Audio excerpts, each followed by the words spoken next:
தாவேகாவுக்கு சொல்றேன், இவங்களுக்கெல்லாம் போட்டியா வர்றதா தானே நீ கிளைம் பண்ற. இதுல ஏதாவது ஒண்ணு உனக்கு தெரியுமா? எது உன்னோட பிரையாரிட்டி? நீ என்ன சொல்ற?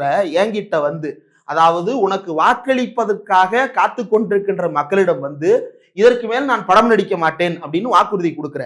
ஆனா கூட நடிக்கக்கூடிய ஒருத்தர் வந்து கேட்கும் பொழுது, எலெக்ஷன் அது நம்ம கையில இல்ல, அது பார்ப்போம் அப்படின்னா என்ன அர்த்தம்? உறுதியா சொல்லியிருக்கணும்ல. இப்ப எம்ஜிஆர் கிளியரா இருந்தாருங்க. என்ன கிளியரா இருந்தாரு? அவர் படம் நடிக்கிறது வேற, அரசியல் பிரவேசம் வேற. அவர் 2யுமே குழப்பிக்கல. அவர் 2லயுமே கிளியரா இருந்தாரு. இந்த படம் தான் இந்த அரசியலுக்கு அடித்தளம். இந்த அரசியல் தான் இந்த படத்துக்கு முதலீடு. இப்ப 2யுமே அவர் கனெக்ட் பண்ணி வந்தாரு. எப்படி வந்தாரு? கடைசி வரைக்கும் அவர் நல்லா படம் நடிச்சுட்டு தானே இருந்தாரு. ஆக்டிவா இருந்த வரைக்கும் படம் நடிச்சுட்டு இருந்தாரு. அவர் எப்ப வந்து இன்ஆக்டிவ் ஆகுறாருன்னு அவருக்கு தெரிஞ்சதோ அப்ப படத்தை நிப்பாட்டிக்கிட்டார். முதலமைச்சர் ஆனதுக்கு பிறகு நிப்பாட்டிக்கிட்டார். அது வரைக்கும் அவர் நடிச்சுட்டு தானே இருந்தாரு. ஏன் நடிச்சாரு?